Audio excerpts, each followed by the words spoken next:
You are now listening to the Working Poet Radio Show, where we explore the working lives of creative people. I'm your announcer, Guillermo Canciobello, and tonight we have a special show featuring 3 American comics legends. Our guests tonight include Gene Luen Yang, 2016 National Ambassador for Young People's Literature and author of American-Born Chinese and the Secret Coders series. Trina Robbins, author of Chicagoland Detective Agency and editor of The Complete Women's Comics. And Art Spiegelman, author of Mouse and Cy Lewen's Parade, an Artist's Odyssey. This episode is sponsored by Miami Book Fair at Miami-Dade College and Creature Entertainment, and produced by Marcy Calabretta Canciobello. And now, your host, Joseph Lappin. All right, everybody, thanks so much for being here. How about that quick setup? This band is awesome. Give it up. Thank you so much for being here, everybody. Listen, I know that I'm going to make this monologue real quick. I'm going to tell you about our show. But first, like I say, it's been a hard week, a couple weeks for everybody. It's great to be in this community, be around people who are lovers of books, and we have a great collective voice. The Miami Book Fair is awesome. Give it up for everybody here at the Miami Book Fair. So, I'm going to tell you about the show and what it is, because maybe you haven't seen our show, but we're the Working Poet Radio Show. And it really started with a question for me. It's how do you build a creative life? Now me, personally, I'm an aspiring novelist. I'm a journalist, I'm an author, I'm a poet, but I'm also a creative director of a great digital marketing company. And I've had a tremendous amount of different types of jobs. I worked in a rehab center, teaching creative writing to drug and alcohol addicts. I worked at a YMCA in Detroit, Michigan. I actually worked in the world's largest corn maze in Sterling, Massachusetts. I've done about everything, but I've always wanted to know, how do you build a creative life? How do you build a life around what you love? So that's why I started this show, to bring together people across all mediums, even in technology, graphic design, poetry. I don't care what you do. If you're creative, I want to know how you build a life around it. I want to inspire you. So that's what this show's about. It's a podcast, it's a live show, and it's about the working lives of creative people. That's all I got, and I hope you really enjoy the show. And now, introducing Gene Luen Yang.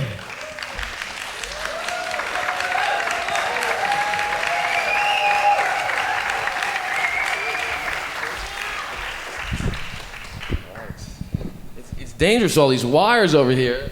Yeah, I'm a computer guy, so I should be used to wires, but I still end up tripping quite often. Well, thank you so much for being here. I think that everyone's really excited about your work. I'm going to start with a quote from what you said in another interview, okay? You said, "I think a lot of us go through a period where we feel like outsiders and deal with that by wishing we were insiders. So that was the emotional core of American-Born Chinese." Can you elaborate on that? I think all of us, especially when we get into like 6th, 7th, 8th grade, we start realizing how different we are from a lot of the people at school. And our first instinct is to try to get rid of those differences, right? And I think this happens to almost everybody. But for me, as a Chinese American kid, what I really wanted to get rid of was everything that made me Chinese. Because I grew up in a predominantly white neighborhood. And I remember being around that age, being in 6th, 7th, 8th grade, and for the first time, everybody feels embarrassed about their parents at that point. But for the first time, I started feeling embarrassed whenever my parents would talk to me in Chinese in public. Mm-hmm. So it wasn't even that I wanted to get rid of the pieces of myself that were Chinese. It wasn't even that I wanted to get rid of my parents. It was actually, I wanted to get rid of this entire people group that I felt was embarrassing me. So it had nothing to do with yourself, though. It's only the people around you, or would you? So when I was that age, I would blame my internal state on things that were external. So it was, all of it was me inside. Great. I think we have a frame up here that does this explain kind of. This is from American-Born Chinese. This is the main character here. He's thinking about this girl that he has a crush on, and he's thinking about his hair and what it needs to look like. So can you tell us about this frame and how that speaks about maybe what you're Sure. So in American-Born Chinese, there's a scene where Jin, the main character, feels very jealous of this blonde kid with curly hair. and then he ends up getting a perm. This is actually based on a friend of mine in 7th grade. I had this friend who was also a Chinese American, and he actually was pretty popular. He was probably the most popular kid in our perms little were group cool of back then. Asian. No, that is not the point. That is not the moral you should take away from this particular story. No, between 7th and 8th grade, he went and he got a perm. And I don't know if he did it for the same reason that Jin does in the book, but it was so shocking to me to see him with a perm that ended up. So why does he do it in the book? In the book, he did it to try to fit in. He did it as a way of trying to take on the characteristics of the people he thought of as insiders who were around him. So what role does comics have in making people feel less like outsiders? I can tell you for myself, one of the things that attracts me to comics as a medium, comics as an industry, is that it has always seemed to me to be an outsider's industry. Some of that is because the bar of entry just seems so low. You know, I remember looking at comics when I was a kid, and printing technology was not great back then, and I think that was a good thing because I could pick up an issue of comics and I could actually see the hand movements that went into making that page, right? Even the lettering used to be done by hand, so everything looked like something that I could do at home. All I needed was a pen and a piece of paper. So because the bar of entry was so low, it just felt like anybody, even the most awkward kid in class, could get into this. No, but what about making that a career or a profession? I mean, once you realize that anybody can get into this, what about taking it to that next level and trying to pursue it? What was that struggle like? That, you know, I began in comics in the late 90s, and I don't know if you remember this, but Marvel Comics had declared bankruptcy back then. And we think of Marvel today as like this super successful company, but it was about to blink out of existence in the late 90s. I would go to comic book conventions. They'd feel like ghost towns. I'd listen to my favorite authors and artists and publishers talk about how we were about to see the death of the American comic book industry. So I got into comics at a time when I just didn't think it was realistic for me to do it as a living. And what did you do for a profession at that time? I was first a programmer, and then I became a high school computer science teacher. Tell us about that transition to be a programmer. And you had a job. Were you depressed with that job? What happened? Well, I enjoy programming. I majored in it in college. I did it for 2 years professionally, and I liked it, but I had always wondered what it would be like to be a classroom teacher. So this opportunity came up. I took it, and I loved it. So I was a classroom teacher for 17 years. And tell us about that. What did that teach you? I mean, yeah, can you give that up? 17 years teaching. That's amazing. It is amazing. What was that? How did that impact your creative journey to be this unbelievable artist? Well, thanks for that, first of all. But I write mostly for a young adult audience and a middle grade audience, and I think it really helped to be surrounded by teenage voices for 17 years. A lot of times, I think it just got into me. It got into the crevices of my brain, and it just kind of came out. Great. In my comics. Great. So tell us about Secret Coders. Secret Coders is something I've been thinking about for a long time. So when I used to teach that computer science class in high school, I would do it in a really visual way where I do a lot of drawing on the board. I always thought, man, a lot of this stuff that I'm doing on my whiteboard could work great in a comic book. So Secret Coders, it'll be 6 volumes long. Mike Holmes is the artist, and together Mike and I are trying to introduce the foundational concepts of computer science to kids through comics. Now, why is that important? Well, we live in a world surrounded by computers, right? Computers are basically a part of every aspect of our lives. But I think fewer and fewer kids are actually learning how to code. They've done these studies, and they found from 2000 to 2010, the number of coding classes offered in high school and elementary school just declined significantly. Mike and I are just trying to pitch in and do our part and bring that back up. Well, you're doing a phenomenal job. And, we're going to bring Gene back, so don't worry. He's coming back at the end of the show. But I want to give it up. Give it up for Gene and the band. Kick it off, huh? Thank you. Gene, thank you so much.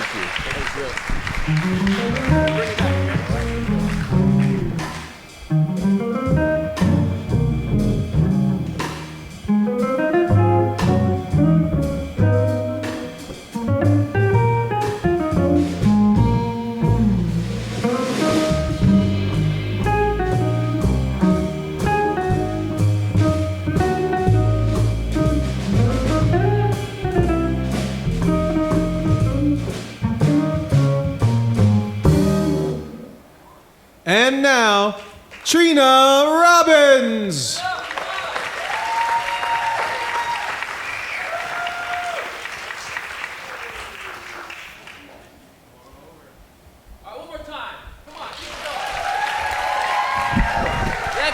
Hey, you guys are killing it. I wish I could. I almost feel like Miles Davis just walking off. You guys are just awesome. I really appreciate it. I'm clearly not like. Why are you showing the Fantastic Four? Well, I got a question for you on that. You want me to change it? I'll turn it. No, it's okay. I just want to know why. Well, because didn't you say that Sue Storm was kind of a weak character? She's a total wimp. Yeah, what do you mean? Why? I mean, what is her power? Her power is to become invisible. You know, this is a statement about women in the early 1960s. Yeah. So, how did that inspire you? That's what we want to talk about, because I know at one point you wanted to. How did you respond to this image of women? Well, it didn't inspire me at all, of course. I don't like superheroes. I find them very boring. I always found them very boring. As a kid, I loved comics. I always loved comics, but I never bought superhero comics. Well, you painted Wonder Woman. Wonder Woman is drew the Wonder Woman. exception. Why is she an exception? Well, she's an Amazon to start with. I mean, it was through Wonder Woman that I discovered Amazons. No one had told me about Amazons. Oh, on a whole island full of beautiful, courageous women and no men allowed? Wow. So how did that influence you? Tell me more about this. Where'd you go with this? Well, I'd always been drawing comics, really. It wasn't just Wonder Woman. I loved the Jungle Girl comics. I remember at about 11 or 12 drawing a Jungle Girl comic. My mother was a teacher, and she was a second grade school teacher. She had taught me to read and write, and she kept me supplied with a constant supply of Board of Education 8.5 by 11 paper and Board of Education number 2 pencils, and I would fold it in half and I'd get a 4-page comic out of it. So when you drew that comic, though, when you drew Wonder Woman, how did you respond? How did Sue Storm influence the way you drew that? She didn't. No. No. So how did you draw her differently? My influence in drawing that particular Wonder Woman comic was H.G. Peter, the original artist of Wonder Woman, who drew her during the Golden Age, the 1940s and early 50s. So you weren't trying to respond to a larger sense that comics were male-dominated?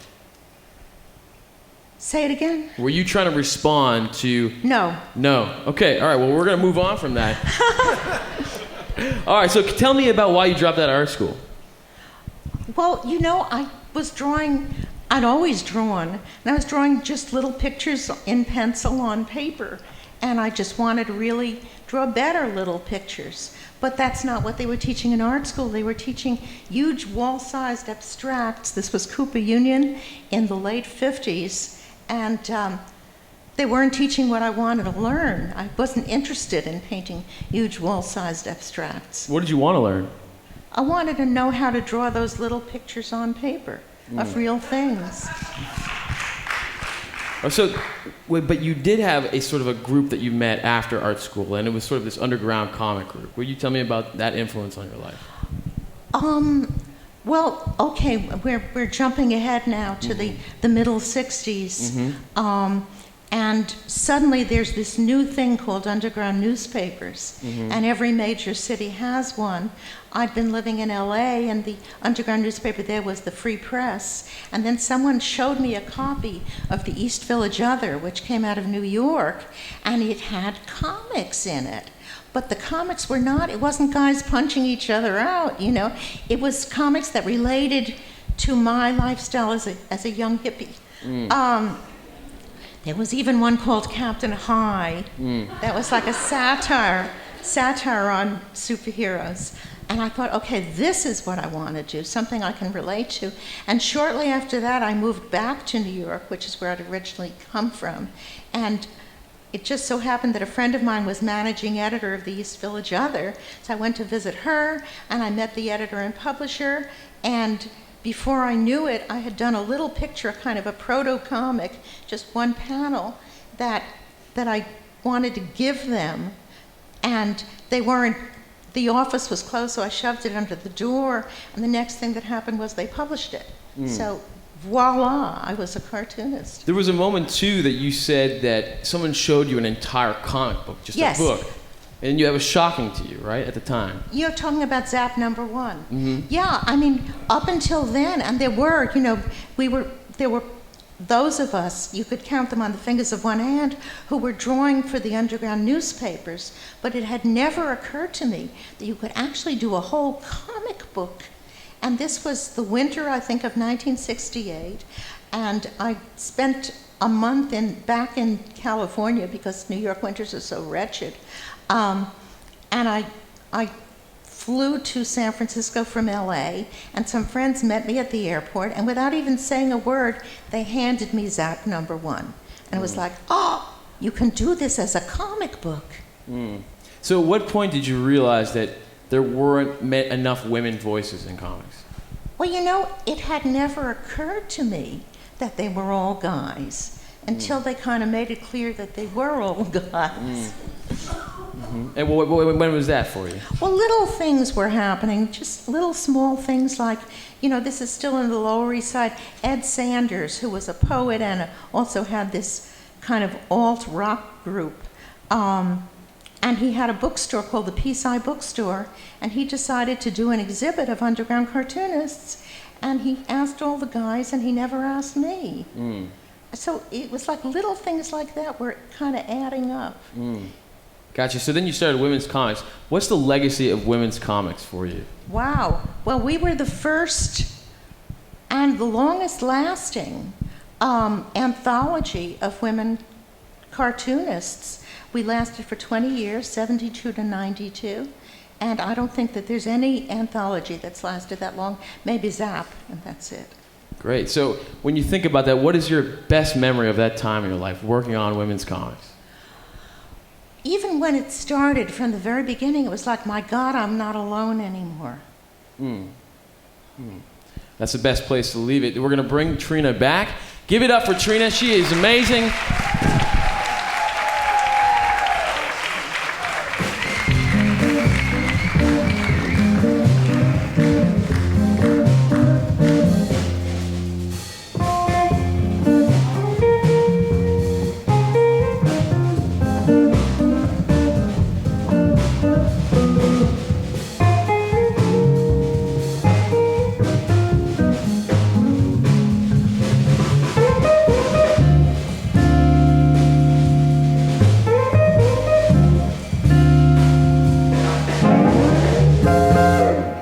And now, Art Spiegelman.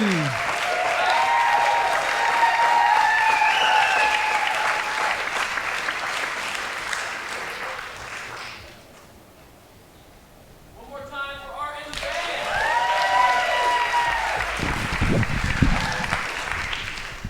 Well, thank you so much for being on our show. Why do you have that picture of Wonder Woman up? Oh,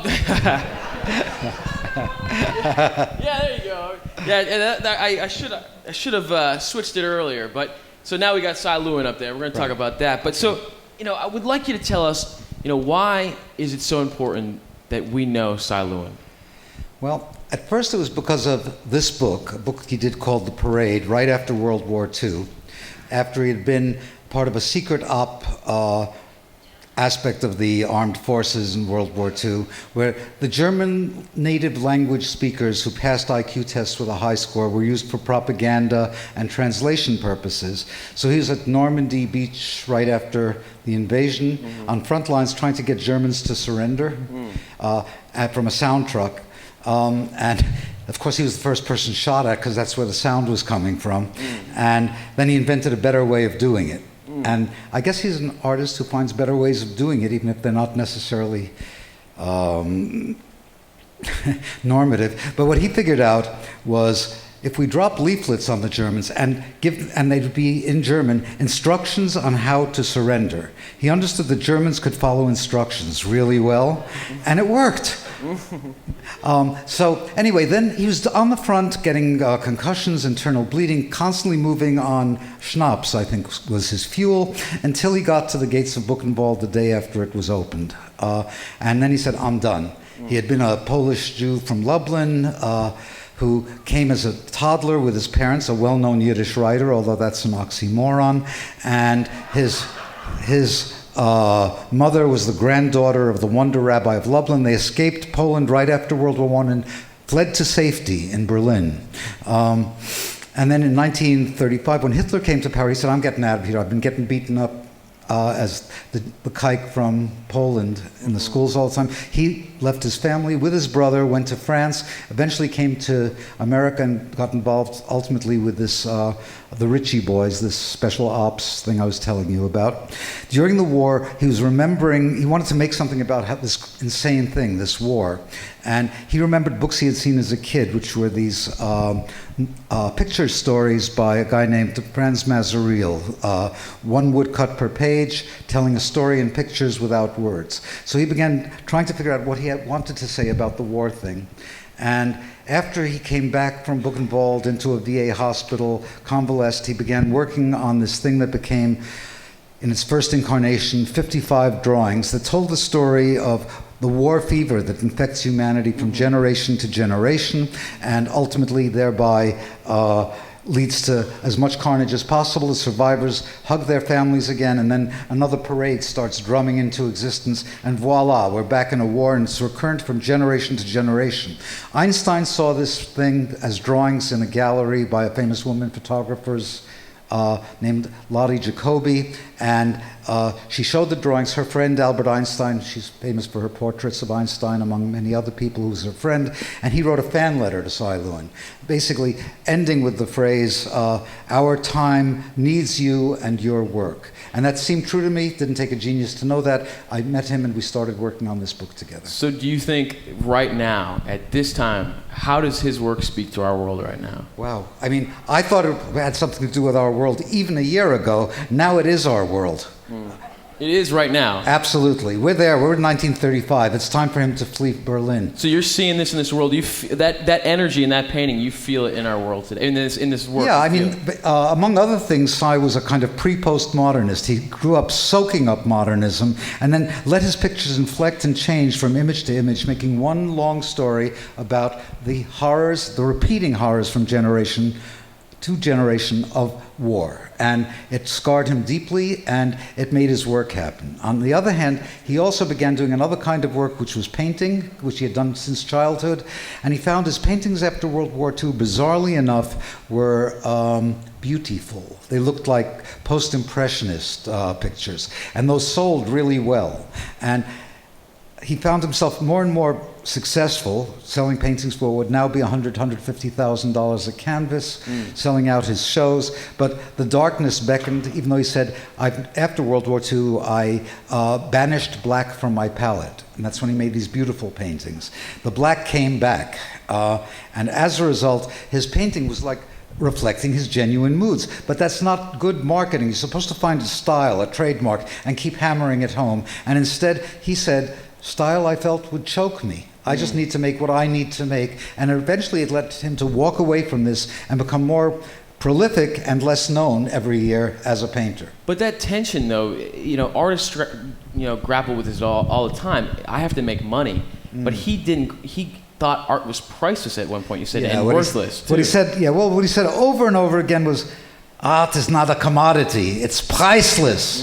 And then he would say, and when it's priceless, of course, it's worthless. So when it was worthless, he could do whatever he wanted, including cutting up his priceless paintings that were being sold at high prices, and collage them together and make new paintings out of the old paintings. And it allowed him to partially fulfill this vision, which was to make pictures that talk to each other. And that's when I was really perking up and listening, because that sounds suspiciously like comics. And his paintings were like installations that had a comics-like progression, in a way, from picture to picture, or a silent movie progression, which is what he really loved, from picture to picture, and with the style constantly shifting. The example I use for efficiency's sake is just that he was kind of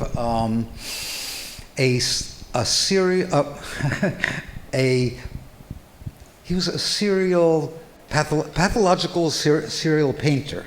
It's a little different than pathological serial killer, but he did a series where he wanted to make 100 feet of painting. So he did something called the Centipede. All these vertical panels, there were good compositions on their own. They were forming a very long creature. But in a few years, he had to change the name to Millipede. So I want to go back to this this work, this creative, this profession, this commodity, this commerce.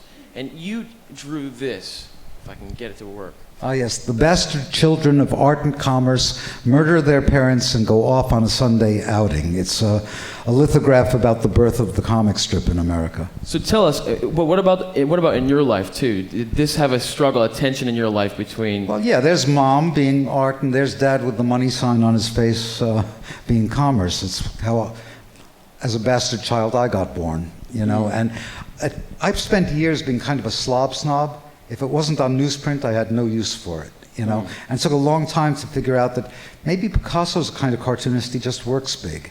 And it allowed me to enter into figuring out what this other endeavor was. And I got caught in the kind of hyphen between high and low as a conscious status problem for a lower middle class kid that had me pondering that and making work about that for many, many years after, it seems.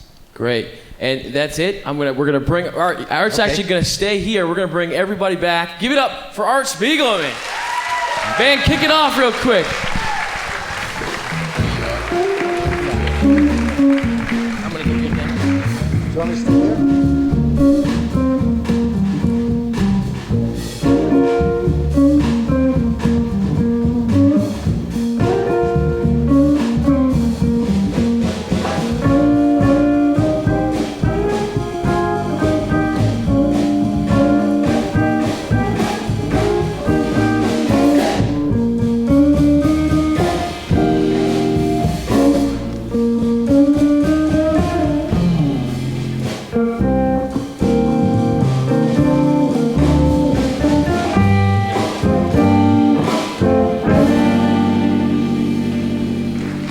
Give it up for the band. And I want everyone to just take a moment. I mean, we got three great artists on this stage right now. Give it up for this panel right now. I really hope you're enjoying the show. And, you know, this is the working lives of creative people. And, you know, I would like to know if you could all talk about, because each one of you had community when you were younger, in a certain way or another. And often there was an underground movement in some ways. Tell me about the role of community in your lives and how that helped you become who you are today. Oh boy. As somebody who was taught never to trust large crowds, I didn't have a big community. My father just had bad experiences with crowds. So for me, it really had to do with finding comics as a shelter, you know, and it was Mad Comics that got me started on that. I found a couple of kids who read Mad in the school, and those were the easiest people to talk to because we had a common denominator. And wanting to make comics found me another community that ultimately, you're right, Underground Comics was a major version of that. Trina was the first underground cartoonist I met, some kind of march or be-in that you were walking by in. No, we were taking pictures for the East Village Other. Oh, I thought it was for a cause. It was at a construction site, and you walked over, and I thought you were an old Jewish guy. I was. Well, yeah, you were wearing a long overcoat, and then you handed me this one-page comic. Oh yeah, that was my form of distribution before I found out art could be a commodity. I used to make flyers at those new instant printing shops that had just stopped up, and they had no purpose. They were just comics in one page, and I would choose my audience by handing mostly beautiful women my pages to just see what the responses were, and they were puzzled because they weren't selling anything, but I became this mad leafleteer for a while. And I went, oh wow, I draw comics too. Exactly. Well, you also were passing out comics at one point too, right? Yeah, sure. I actually came up with a group of cartoonists. We were all living in the Bay Area. We had met through the convention circuit. We met at Alternative Comics Expo and other small shows like that. And we used to get together at somebody's house once a week. We would eat dinner and draw comics and look at each other's stuff and critique each other. And I never went to art school. I kind of consider that my art school. I'm an art school dropout. Yeah. So there you go. You don't need art school. I guess that's the moral of this panel. Well, moral of the story: don't go to school. I guess. No, what happened? I got kicked out of college. Actually, only went back 25 years later for an honorary degree. I couldn't resist. Damn it! That's I the way want to an do it. honorary degree. I'll give you mine.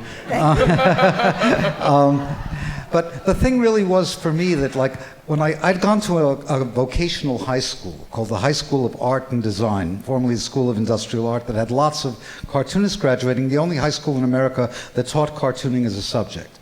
So I had to go there, no choice. They had like automotive schools, refrigerator repair high schools, and I was in the cartoon department of the Art as Commerce school. And when I went to college, which I did for two reasons. One was your friend at the East Village Other, because when I was still in high school, I first had been offered a syndicated comic strip by a graduate who was a syndicate editor.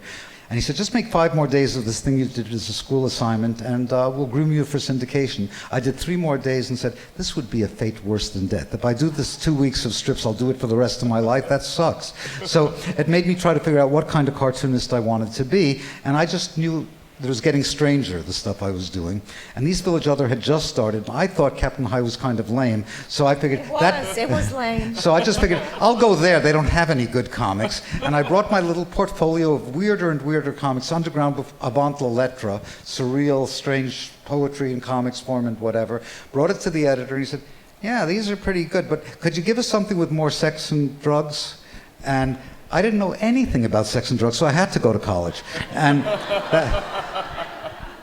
that was the beginning of college. And then I also had to go to college because there was this thing called the draft, and I wanted to get out of it. So in college, I learned how to keep avoiding the draft for a while, and learned enough about sex and drugs, so after 2 years, I ended up in a mental hospital. And then went around and started to be a cartoonist. And that was the real community that formed for me, to answer the previous question, which is just that underground comics became a community. And I felt like by the time we got to San Francisco and everybody found that the Mecca, because that's where the publishers were, I felt it was like Paris in the 20s. And I, at the time, was annoyed at Trina, but I guess she was right that there wasn't any Marie-Laurence Sen in the group. You know, there was all guy cartoonists, guy painters in the Paris case. And it was there, though, that there was this feeling that it was possible to make comics that weren't commerce. This is the opposite of what you're up here promoting, which is how do we make a living being creative? Or how do you have a balance? Really, that's balance. Yeah, I mean, I always was advising my students, whatever you do, don't become an illustrator. It'll take all the energy from your comics, and you'll feel like you're doing comics, but you ain't. Do you guys agree with that? Well, I think I read that advice when I was in my 20s. Oh, I think good. I read an interview, and that's kind of why I gave up the idea of doing this full time. I was like, I'm going to do a job that is not related to comics at all. So I'll still have the energy to make comics when I got home. And that's how I lived for years. I just want to say that, you were talking about a community, and you said that you were annoyed at me at the time. I came to San Francisco because it was supposed to be the Mecca of underground comics. I discovered it was a boys' club, and it was a boys' club that didn't want me in it. Art, you may not remember this, but you came, we were all coming from New York, a lot of us, to San Francisco. You showed up, and you knew that I loved old magazines, and you had this great old magazine from the 30s. And you said, I'll give you this if you promise not to talk about women's liberation. Oh, all right. So It takes me a long time to get with the program. Well, we're glad that you're here, and we're so thrilled with your work, and we're glad it happened. So this is great. We're all here together. And now I want to talk about community, though. Wait, I want to say one thing in response to that, though, Okay, which sure. is, I remember going to there's the Museum of Sex in San Francisco, if you remember. And they had this room of sex paintings by women. And then they also had these great Japanese woodcuts and George Gross pornography and things like that. And I was annoyed at the women's room as segregating it out. Like, I wanted to know about the women Japanese erotic artists, if there was such a thing. And I remember feeling like, why do they have to be burdened with this thing, that they're a separate group, and I understand it now. I understand how you had to build a community to battle the community that was embattling you. But at the time, I just felt it was a little bit like, but what I felt like at the time was this was like saying baskets by the blind. Hey, is it a good basket, a bad basket? It doesn't matter, man. That guy was blind when he made that basket.